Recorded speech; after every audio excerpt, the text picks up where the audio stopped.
Okay, we're back at John. Yes, ma'am. Huh? Oh, lights, yeah.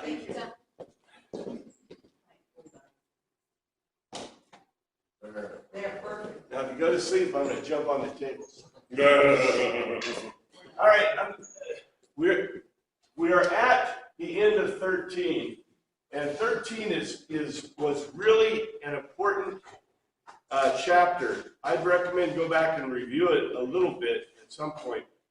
This is the washing the feet and Passover, and it's a washing the feet and the Passover before the death of Christ. And it is, as I remember, let's see, this is the Passover.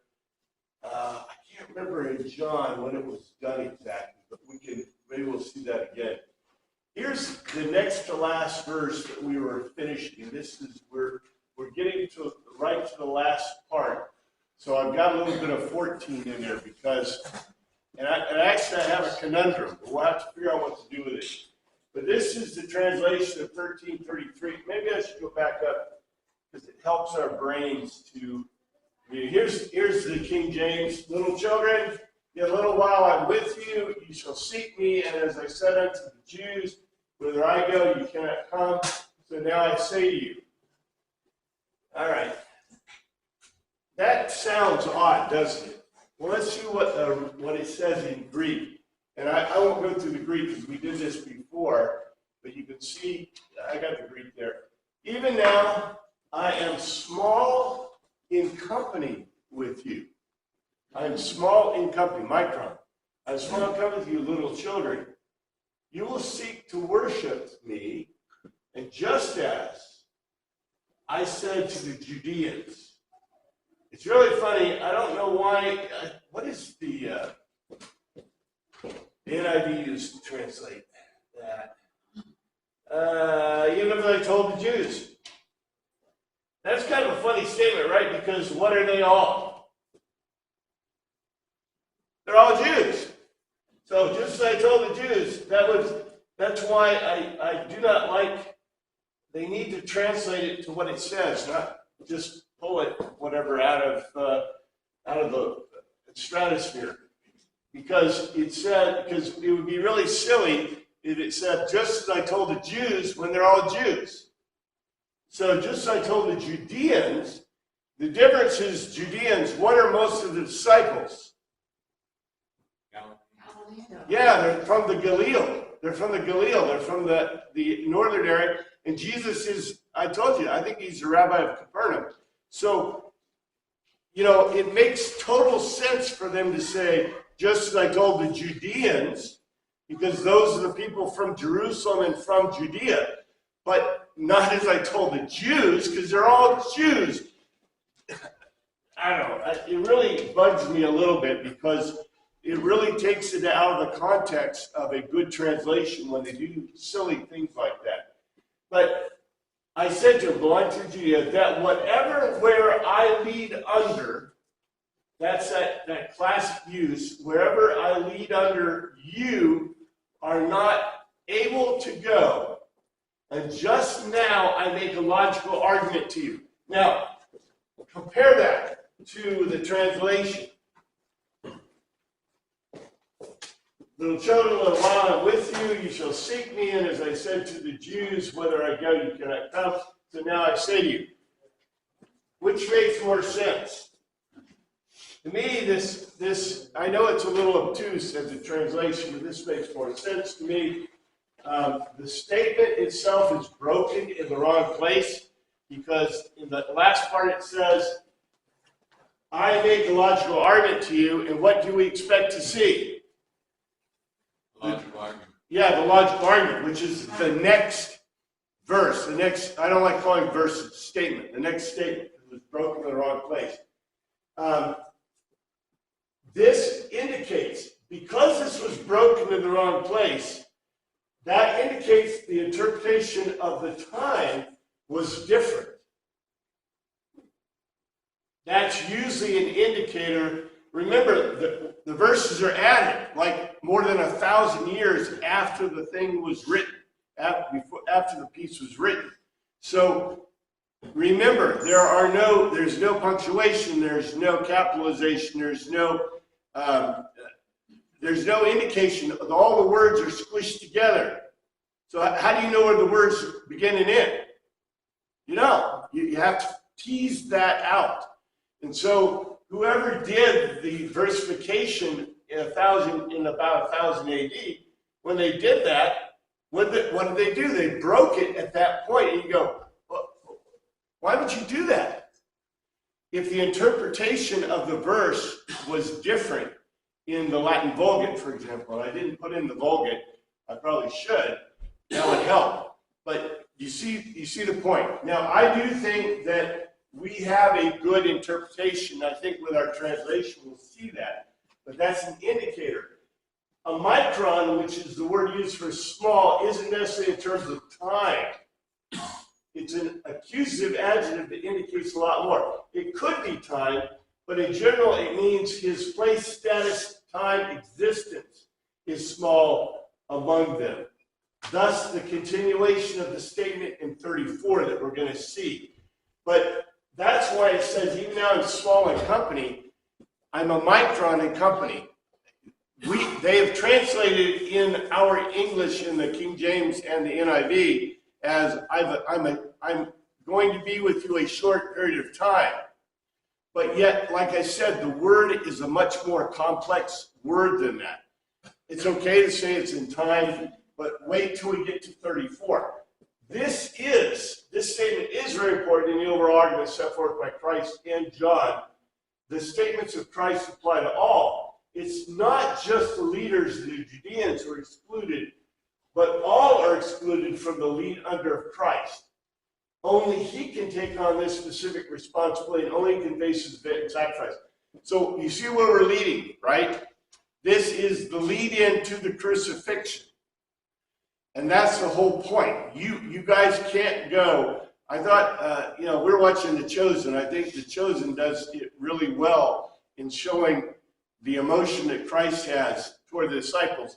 He doesn't tell them they're stupid enough in The Chosen, which I think is really funny, because if I were doing it, if Mark was doing it, he would have said, "You stupid disciples." You get it. Jesus wants to slap them all the time, right? I think it's interesting. Anyway, in 34, where we stopped last time, this is the last verse, and we didn't have time to give this. A new command I give to you, love one another. Mary said, I'm going to make a logical argument in the last verse. This should have been included together in that last statement, last verse. Because this is it. A new command I give you, love one another as I've loved you. You must love one another. And immediately, because you're smart translators, you know, what love did he say, right? Because in Greek, there's like 10 words for love. Which one? What kind of love is he talking about? And in what context is this love? So that's what we're going to look at right now. A new command I give you, that you love one another as I've loved you. And here it is in the anglicized Greek. In Tolen, at a vanishing point. This is, no kidding, in conclusion. But it means, remember, a telos, right? A telos is the vanishing point on the horizon. And in telos is a singular point on the horizon. So a vanishing point, the vanishing point. And for those who are not art aware, okay, I hope you're all art aware, but if you're not, your teachers, when they were teaching you art, cheated you. What's a vanishing point? It's where the perspective, every picture on a flat plate, on flat, has a vanishing point to make it look, what? Three-dimensional. This was an invention, a great invention. The Greeks knew about it forever. The Greeks didn't do a lot of, they did two-dimensional stuff, but they didn't quite know how to get the vanishing point into the two dimensions. You had to wait till the Renaissance to get that. Art guys, right? In the Renaissance, we really perfected the vanishing point in a two-dimensional drawing to give it the appearance of 3 dimensions. And so when you have a singular vanishing point, that means everything goes to it in the picture. If it doesn't, you need to work on it, because it's a problem with your perspective, is what we say. So when we have this word in Tolan, it means literally a singular vanishing point. In conclusion, isn't that odd that the Greeks knew all about this, but yet they couldn't make it happen very well in 2 dimensions? That should make you think. There may be all kinds of cool ideas in the world right now that just no one has been able to put into practice because they just haven't. But they're just sitting there ready for you to grab and make into reality. In new and quality innovation, fresh and development opportunity, I give to you in order that agapate, you should love like the gods one another, just as agapaseia, I have loved like the gods you. In order that you, agapatate, you should love like the gods one another. All right. What's happening to their heads right now? It's probably very difficult for them to hear. Their heads are exploding, yes, because look, we have a very we have a really perverse society, but our language has become really perverse and weird, strange in some ways. Because if you know anything about how language changes and how language has changed, it's just like the use of the I am structure in English. Everybody uses I am. There's nothing wrong with it, but it shows that the focus of our society is on us and not on others. In ancient cultures, the focus was not I am. Now, that was a cultural focus. So the focus of their whole society was theoretically on other people. Now, of course, theoretically, it wasn't really on other people, because if you were Greek and the people didn't speak Greek, then they were barbarians. They were barbarians. They weren't humans. They were subhumans to the Greeks. The Greeks, that was their thing. So, I am wouldn't have included, Emoegi wouldn't have included them anyway. The Romans are the same way, right? If you're not Roman, you don't matter. If you're not a Roman citizen, right? You got to be a citizen. And this isn't a negativity so much. Culturally, we see it as a real negativity, but it's not really. But the problem we got here is this word agapate, agape. We've been taught that agape is just, agape. That's agape love. That's the love you're supposed to have. The problem with this love is, in Greek, only the gods can agape. So Jesus is either telling them they are going to become what?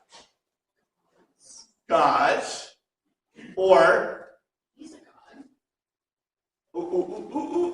Well, see, I'm telling you, this Jesus guy is a genius. But we got irony and satire going on right here in a powerful statement, because he says this is the conclusion. He doesn't say, I don't like the thing, this is a new commandment. When you say new commandment, what is all of a sudden You've changed the 10. You've changed the big 10. Yeah, exactly. And what did Jesus say about changing the Torah? He didn't come to change. Yeah, he said you should have a millstone put around your neck and be drowned, executed, if you change the Torah. So isn't it interesting that our translators translated this as a new commandment, but it actually says a conclusion. Now, do you see how this is a beautiful conclusion? This is a conclusion. It's a conclusion. We haven't finished with Jesus' whole ministry, the whole thing Jesus wanted to tell us on earth. But Jesus is basically telling them, I'm telling you a telos, right? You know, I told you, we usually don't get to see logos, the telos, in Greek writing. Jesus is giving you an in telos. In other words, a vanishing point, singular telos. And it's telos, the conclusion, not a commandment. Not a commandment. It's not a commandment because can you do this? No, you can't do this. Now, Jesus can do this, right? If he's a God. And he admits, I love you like the gods. I love you like the gods. But you need to love others like the gods. And you can't do that. What do you need to do it? You need to either become a god or you need a miracle. Don't worry. To do either, you got to have a miracle. What Jesus is telling him, and you know, there is more to this story, but remember, you go back, and we've already seen this. Jesus had already made the statement to the rulers, to the Judeans, to them, to the disciples. What statement he do? He pulled it right from the Old Testament. He told them, you are like gods. Remember that? He told them they were heirs to Jesus, heirs to God. If you're an heir, what do you become? If you're an heir to a God, you become a God. That's the way it is, remember? And the big deal is, what do they call themselves? They call themselves hagios. They call themselves a hagios, basically a demigod. The word in Greek is demigod. What do we translate hagios as, generally, in the New Testament? Holy Spirit. Well, when it talks about the hagios pneuma, but when we just have hagios, do you remember what Paul uses hagios for all the time? Not holy. They usually translate it as saint. Saint. Hagios is a noun. So it's usually translated as saint. The hagios in Rome, the hagios in Corinth, the saints, it's using the Greek term for demigod. Because what did they conclude that they were? Heirs of Christ, heirs of God. And this is the statement that gets you there. The problem that we have is we have only, we've translated this word love. Love. You love Jesus like a pizza? You love him like your doggy? You love him like your kids, like your wife? No, you're supposed to love them like the gods. Here's translation. I give you a new, what? Wake up. Wake up. I had it. Oh, look, that's pretty picture. Who knows? I give you a new in-quality innovation, fresh development opportunity, a vanishing point, in conclusion. I give you a new conclusion. In order that you should love like the gods one another. In order that you should love like the gods one another. Just as I have loved like the gods you, in order that you should love like the gods one another. Now, the problem with this whole verse is it is not quite the last verse. And here we go. Oh, I have some notes. I think I've just talked about them. Completely unexpected, unequivocal statement that is totally out of the culture and understanding of them all. It's impossible for humans to love like the gods. Agape is the quality and state only of gods and godlike beings. The concept's completely lost from its followers and its disciples. Humans can't love in this manner. It's a grammatical and logical impossibility. However, Jesus said it. The only logical conclusion is that Jesus is God And he's saying the disciples are also God's. And everybody's silent, right? And here's the last, and this is the last one I think in 13. By this, everyone will know that you are my disciples if you love one another. But it doesn't say that. It doesn't say if you love one another.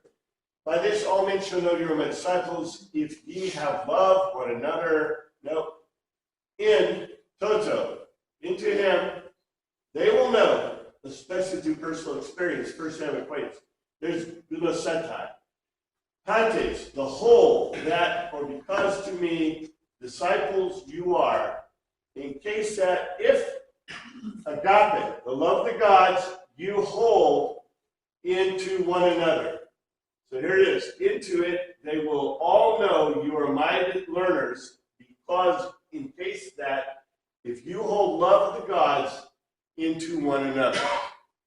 Now, the whole statement is a little bit different, and I think Jesus intended this, because his point is, in case if you hold love of the gods into one another, that might be possible for a human.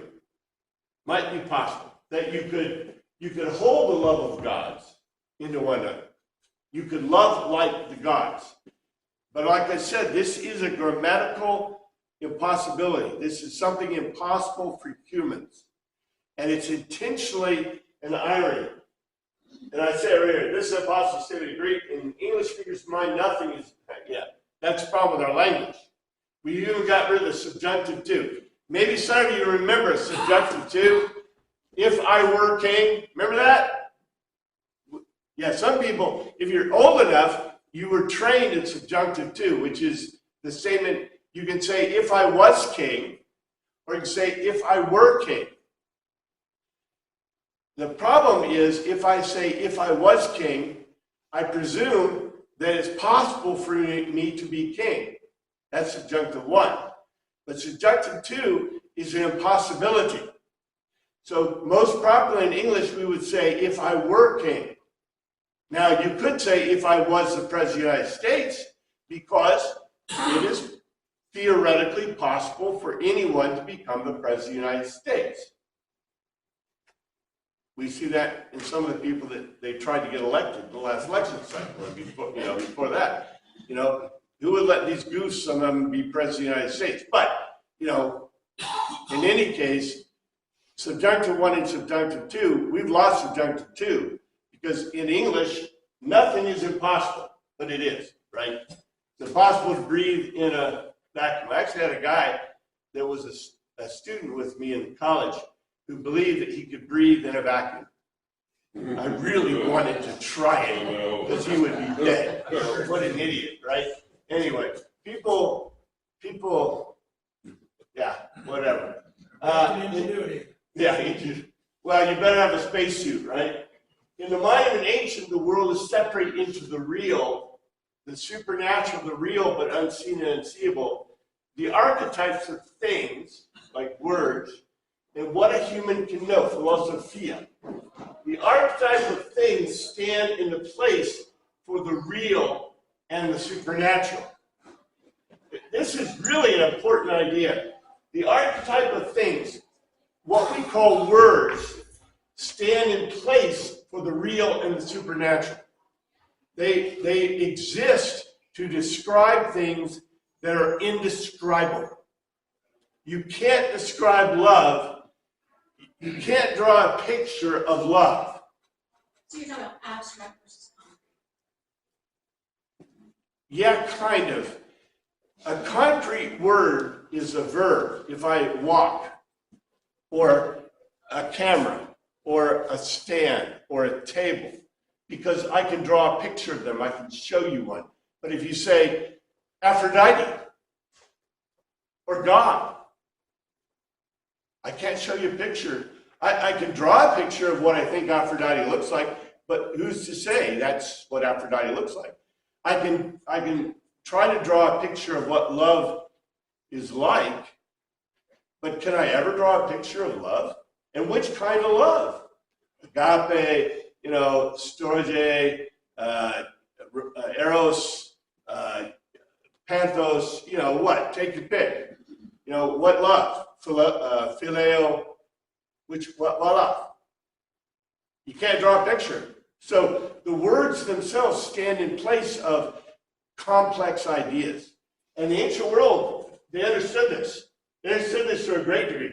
Today we're idiots. We don't understand any of this stuff. This part of the problem is this is really, really complex stuff that, it all has to do with philosophy. It always has to do with logic and reasoning. And, if we that's what a classic education is supposed to give us, right? And none of us, I don't think, maybe a few of us had had a classic education.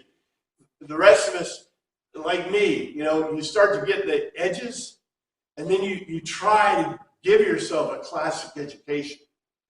But it's a process that you could have had if you went to the right place, the right school, and the school taught you, right? We spend $20,000 a kid in the school system in America today, and what do we get out of it? Can't read, can't write, can't figure. But in any case, these are really important ideas that the ancient people in the ancient world understood.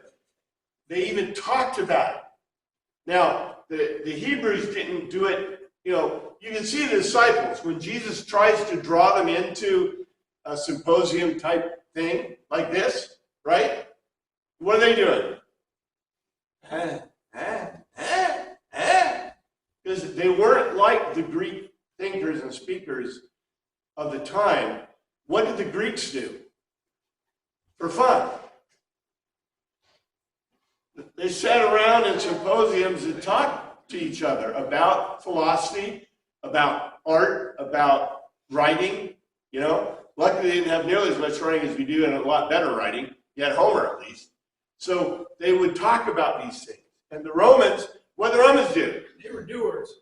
Yeah, but they did everything the Greeks did, right? So even if they didn't understand it, they would go, oh, yeah, we're going to the symposium.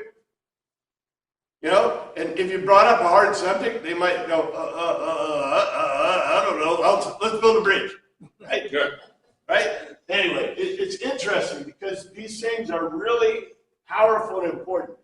The words are very specific. Agape is not ever the love of humans, animals, but only the love of the gods. It's completely contrary to modern English or Western thought. We love dogs, cats, children, things, places, people. Our love is undefined, indeterminate. The Greeks were not so uncivilized. They don't love indiscriminately or in an undefined way. And as a matter of fact, there is no word that the Greeks have that's even close to our idea of love, which may be a good thing. They love their women in the way a Greek man can love women, which is significantly different than the way a Greek might love a shield warrior, which is different than they might prize an animal or their children. They would never love any animal because they eat them. They eat it, right? It's irrational to love an animal. You can't agape a person. Only the gods can agape. And that's what Jesus left us with at the end of this chapter. Oh, I guess there is more going on here. I didn't even look at my own notes. Yeah. This is the final part that we really wanted to get into. Simon Peter asked him, Lord, where are you going? Where are you going? Do you remember he told them already? He told them, and he told them, and he told them. Where am I going? You can't follow now, but you'll follow. There's more to this, of course. I think this is funny. Simon Peter can be expected to ask a dumb question. Simon Peter said to him, Lord, whither goest thou? Jesus answered him, whither I go, you cannot follow me now, but you shall follow me afterwards. And here's the point. He makes a logical argument to him. Simon Petros, a rock. Simon means, what do we say Simon means? I can't remember. Pebble? Something like that? No, I can't remember what it is. Anyway, Simon Petros, a rock. Supreme in authority, Lord. And here's the interesting thing. This is contrary to what the Chosen shows, right? It's not that Jesus changed his name from Simon to Peter. It's that he gave him a Greek name from a Hebrew-ish name. It means God was hearing, or God heard you. Simon means God heard you. To a Greek name. And you notice they use the name not interchangeably, but Simon Peter. Simon the Rock. That's interesting in itself. But Simon Petros, supreme authority at what locality, and this, Simon makes a lot of term in him. You lead under, he concluded to himself, to him, this is Jesus, whatever where I lead under, know or not, you are powerful, able to me at present now to be in the same way with. You'll be able the same way with, but more lately. Let's see. That he didn't give Simon the Zealot a different name. Yeah. Simon is yeah, you can still be a zealot, right? But he didn't assign him a different name. Let's say Simon Joe. Yeah. Whatever. Simon Joe. So, what they had? Yeah, Joe. Yeah, Joe is the right. That means you're from the south. Simon Joe, Peter Joe. Simon, a rock, makes a large arm at him. Supreme in authority. At what locality do you lead under? That's a little different than what our translation is, right? The translation says, where are you going? And Simon Peter replies what Jesus said to them. He says, in a logical argument, supreme in authority, Lord, at what locality do you lead under? So where are you leading? Jesus concluded for himself to him, whatever where I lead under, you are not powerful, you're not able or possible at present to be in the same way with me. But you will be in the same with me more lately. And do I have this note in here? We'll get to the notes. Look at the word. You can't see it very well there. The same way. The way. Is he foretelling the giving them the Holy Spirit? I don't think it's so much the Holy Spirit as. Well, here's why I say that. This may help. Poor Simon Peter, a rock, right? The rock. Didn't understand anything that Jesus said to him. He's not understanding. He didn't want the foot washing. This is that whole chapter, right? This isn't necessarily a telos to this chapter per se, but this is telling in itself. He didn't want the foot washing. Then he wanted to be washed all over. Right? He didn't listen when Jesus called him to act like a God. Jesus told him to act like a God.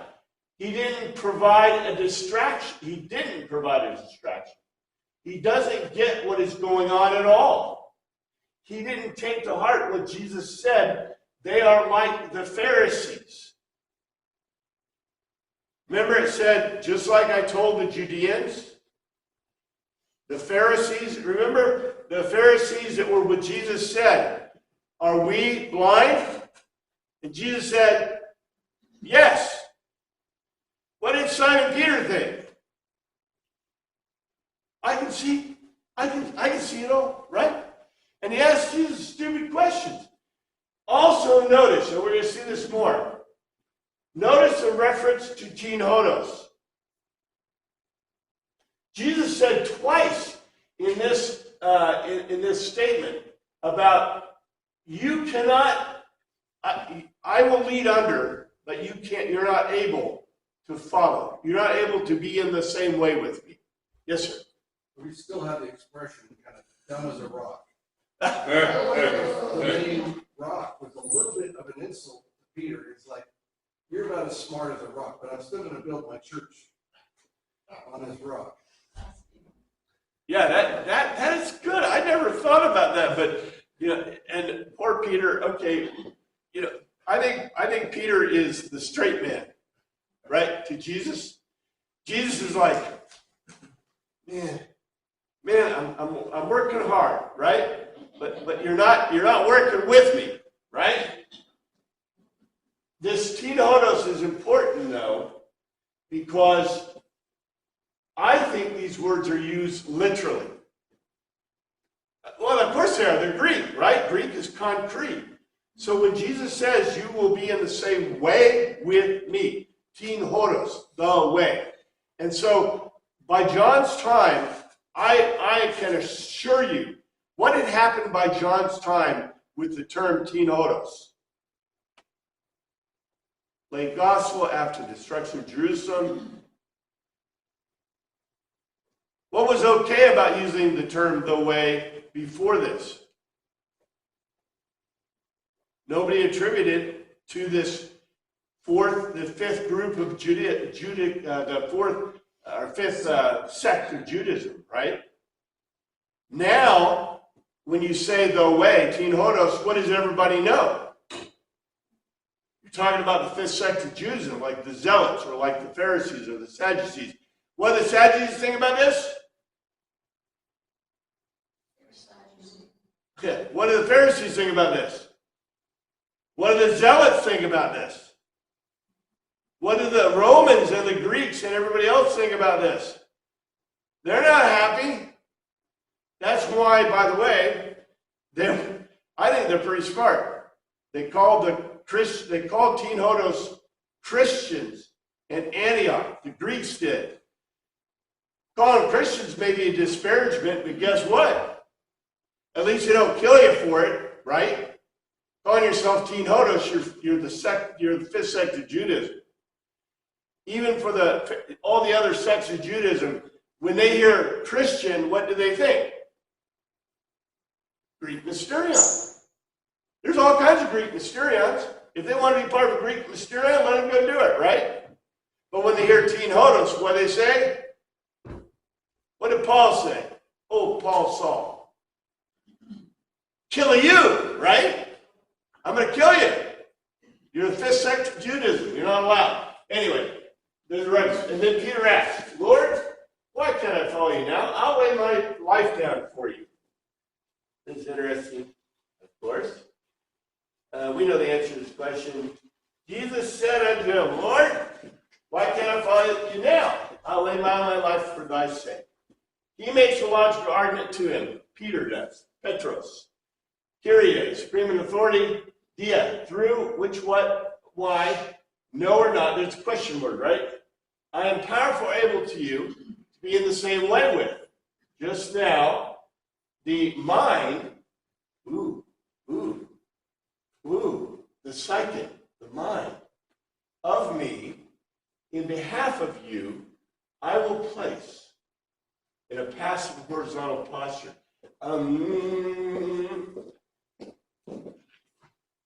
You can conclude with me, I don't think Peter's offering to die for Jesus at all. That's what it says in the Greek. Peter makes a logical argument to him, supreme in authority. Through what I am not powerful, through what am I not powerful just now to be in the same way with you? In behalf of you, I will place in a passive or horizontal posture my mind. What is Peter telling him, literally, in the Greek? My thoughts are consistent with yours.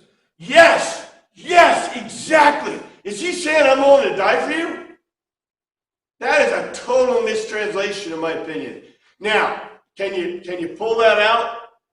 Yeah, you can kind of pull that out if you're really, really squinting hard, and you go, oh yeah, maybe he's willing to what, give up his mind to Jesus? But what did he not do?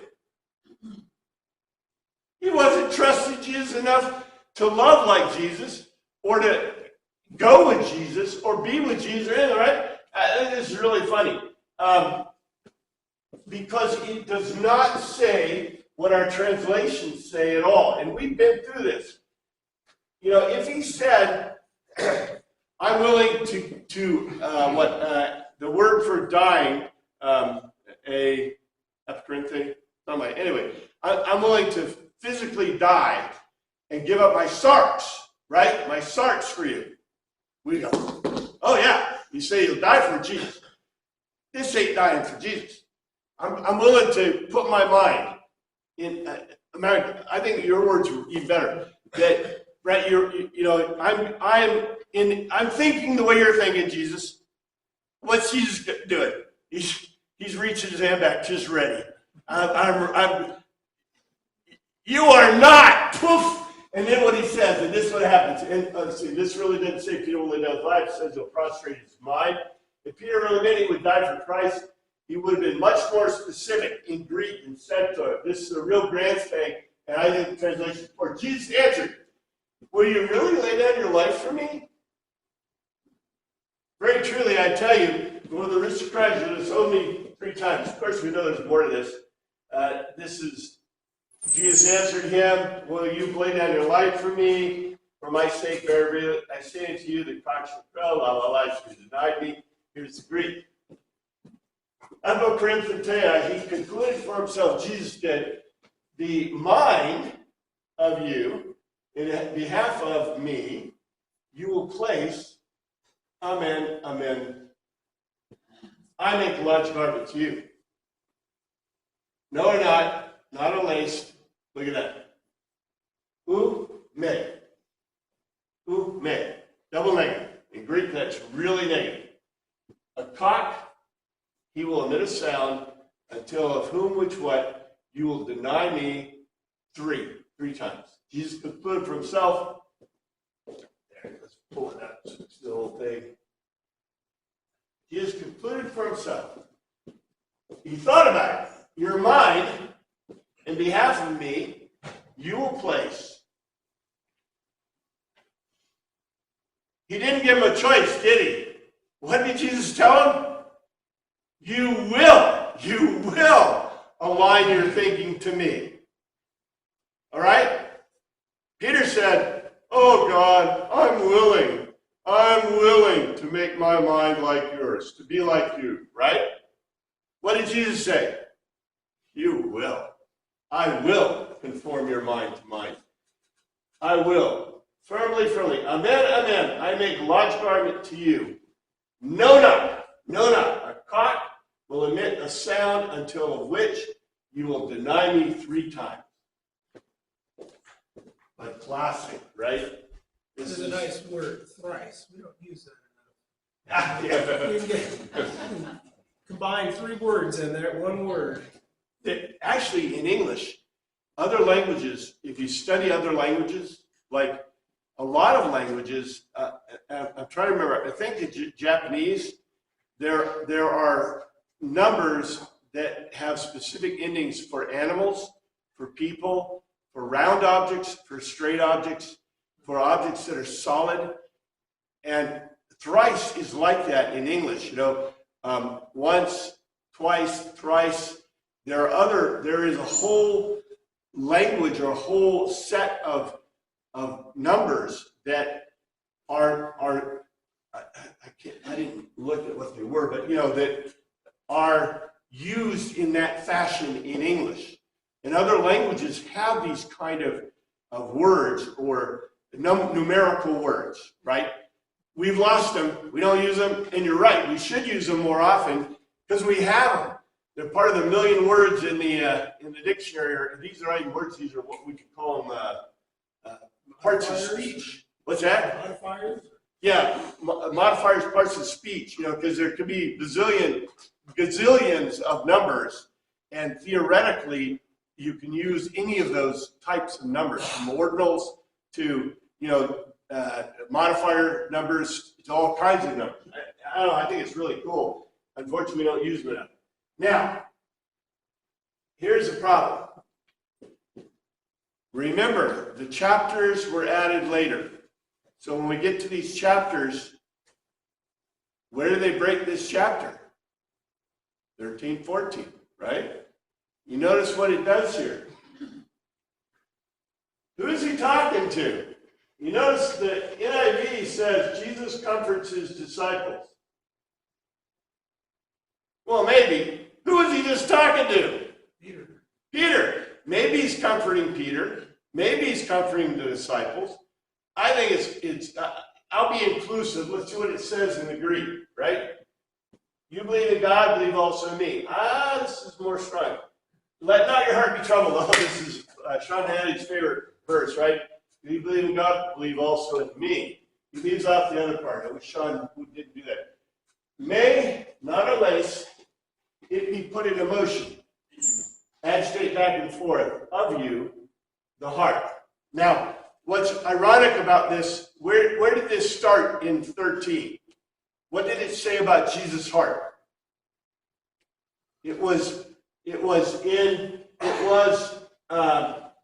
terasatho. It was put into motion. His heart, his soul was agitated, right? And Jesus tells them do not be agitated of you, the heart. You are persuaded to or into the God and into me. You are persuaded. I don't know if I can get the whole thing on there without breaking that too much. Yeah, you are persuaded. In other words, look what it says. It says, you are persuaded into God, the God, and into me. You are persuaded. Okay, we don't have to know a lot about Greek. I know in English we take this as separate kind of thing, but what is it? What is Jesus obviously telling them? He just told them to love like the gods, and that like Jesus loved them like the gods. What did he just say that he is? He said, you are persuaded into the God, and therefore you are persuaded that I am God, right? I mean, what a cool thing. This is probably one of the most straightforward statement there is. So let's see, the translation, your heart in the capacity of moral preference, be not put in motion. You are persuaded into the God, and you are persuaded into me. All right. If A equals B, and B equals C, then A equals C. Pure Greek argument. In my Father's house has many rooms. If it were not so, I would have told you, and I'm going there to prepare a place for you. I don't think they should have separated the chapters where they did.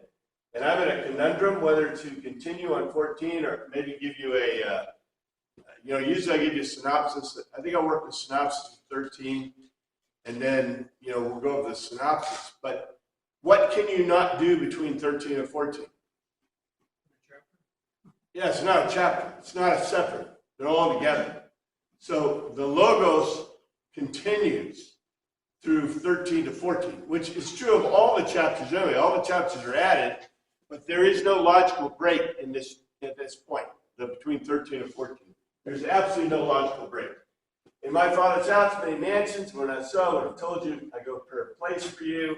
And here we go in the Greek. Into the oiko, a dwelling of the patros of the Father, of me, abiding places. Look at this. The word is monea. I studied, there's like a lot of words in Greek for places to stay. There, you can go to a temporary place, you can go to a apartment, trans-story type apartment, you can go, they don't have really a word for hotel, but the word used here is monea, which is a dwelling place that's not transitory. In other words, a permanent place. That's why they kind of translate it as mansions or whatever, but that's not what it means in the Greek. It means a place that you can live forever. You don't, that's permanent place. Many, high in number, Palea. I love the Greek because it always tells you exactly what it means. It's not, remember the thing where it said about Jesus that he said, small micron. And you know what? What's a micron? Is it time? Is it space? Is it place? What is it? This word "philea," there's no problem. It means many in number. There are, but if not at least, I said a wish supposition to you, that are because I transport moving something from one destination to another to prepare a spot to you. Into the dwelling of my Father there are many high number of abiding dwelling places. But if not, I said a wish supposition to you, because I transport to make ready a spot to you. In other words, this is a logical statement. I told you, and I assure you, that God has many places for you. But to make sure, wait. How can he make sure there are dwelling places for you? He has to conquer death. Well, you don't even go that far. If he says, into the dwelling of my Father there are many abiding dwelling places. But if not, wish supposition, I transfer to make ready a spot to you. You don't have to go any further than he was. He's expanding on what he told him. I'm going to a place you can't follow right now, right? But this is not directly related to that specific statement. His point is that into the dwelling of my Father there are many places, dwelling places for you. But just in case, I'm going to go there. And how do I know there are lots of places for you? What does that mean I have to be? Yeah, the answer is always God. The answer to every question almost that Jesus asks, especially in these regards, is I am God. He can't do a wish supposition to you to go there to make sure there's dwelling places if he's not God. You know, that's I don't know.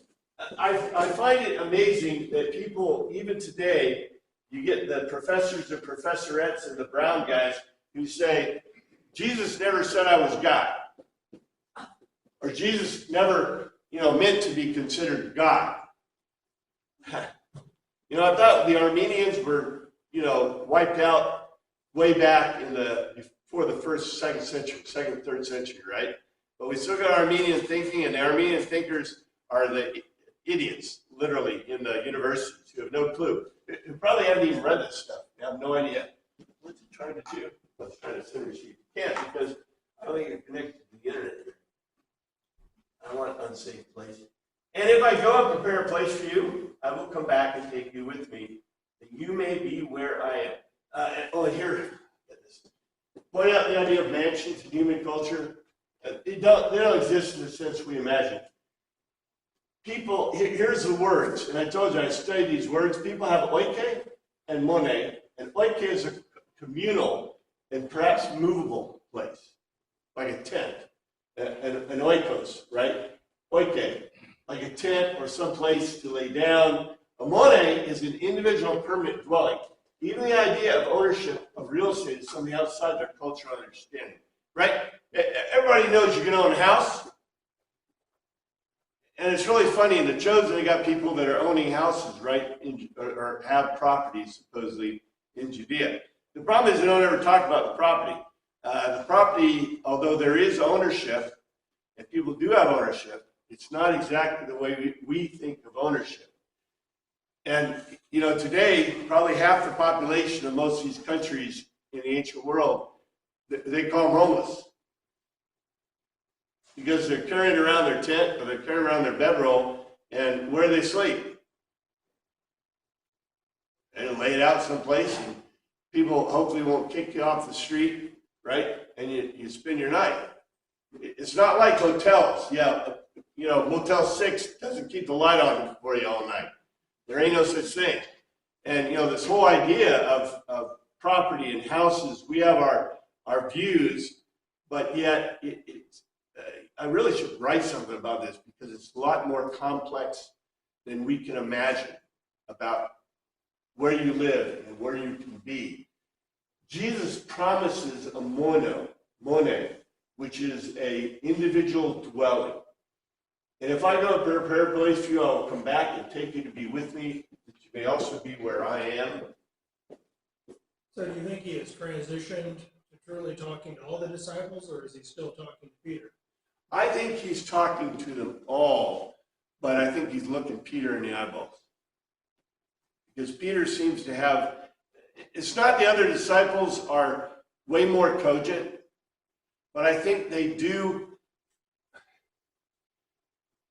Greeks would say that silence is not necessarily a good thing. You know, in Hebrew culture, silence is really a good thing. In other words, silence means, supposed to mean that you understand. You don't speak up because you understand. In Greek, the opposite is kind of true. In Greek, your point is to ask questions, to make conclusions, or to review the conclusions with the thing. Now, Peter's making statements. They're not conclusions. Are they helpful? They're not helpful at all. You know, basically Jesus told them stuff, and then Peter throws out. It's like the kid that wasn't listening to the teacher, right? And the teacher says, this is going to be on the test. And then halfway through the class, some dumb kid in the class goes, is this on the test? Right? Yeah. Peter makes himself relatable, though, to the common man reading. It's like, I relate to Peter sometimes. Yeah. It gives you hope that maybe you can learn something, too. in translation, I don't think is as hopeful as, I think, like I said, he's more of a straight man. He says things that the point, and I don't think it's an artistic point at all. I think it's truth. I think Peter was like this. And I think you're right. I don't disagree with you. I think Peter and Saul, show all of us how we can go from Simon's to Peter's and Paul's to Saul's. By the way, there's no difference between a Simon and a Peter and a Saul and a Paul. One is Hebrew, one is Greek. So I think the whole point is showing us that, yeah, you can be a really, what they call a bomb thrower. Paul is a bomb thrower, right? And I think Peter's not really a bomb thrower. He kind of does, but he's kind of more of he's a kid who wasn't listening in class, right? And when he says something, you go, everybody in the class goes, ah, man, right? And I think all the disciples maybe kind of like that to a degree. They just don't say it. Well, the purpose of the straight man in humor is to make obvious the joke. And Right. That's kind of what he's making obvious Jesus' point.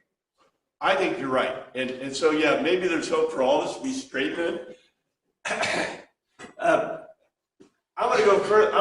I know our time is up, but I'll leave you with a thought and an idea. You remember we were studying Hebrews, and in Hebrews, the most important concept was the harmatia, right? You know, harmatia is not aiming for the mark or not hitting the mark, because we translate it sin. But all of us should be aiming for the mark, right? And that's what Jesus is trying to tell the disciples. Here is the mark. The mark is to love one another, right? To agape, to love like the gods one another. And so, as good Greeks, we go, that's impossible. But what should we really be doing? Striving. Oh yeah, beautiful. Striving, exactly. So even though the mark is impossible, we should be trying to hit the mark. And I think that's where we get a problem. In English, harmatia, in Greek, harmatia is to miss the mark. Because it means you're aiming to try to hit it, but you miss it. The bad the bad people are the ones who don't even know there's a mark to aim at, right? And they're just living their lives in whatever they're living their lives in. The point is to try to show them, hey, there's the mark, right? And aim for the mark, because we can never hit the mark. We can never make it and be perfect, but we should strive to be that way, right? And I think that's the answer that Jesus is trying to tell them. He's a great Greek thinker, and he's telling us all, Peter, don't be like Peter. Don't say, hey, I'm there, Jesus, right? We go, no, I'm going to aim for the mark and try to achieve that. Thank you, Father, for your word. Pray you look out this week and you aim to pray. Amen. Now decide whether we go forward with 14 or get a synopsis. Maybe good to, I don't know, I'll work on it and see where the best way to go is.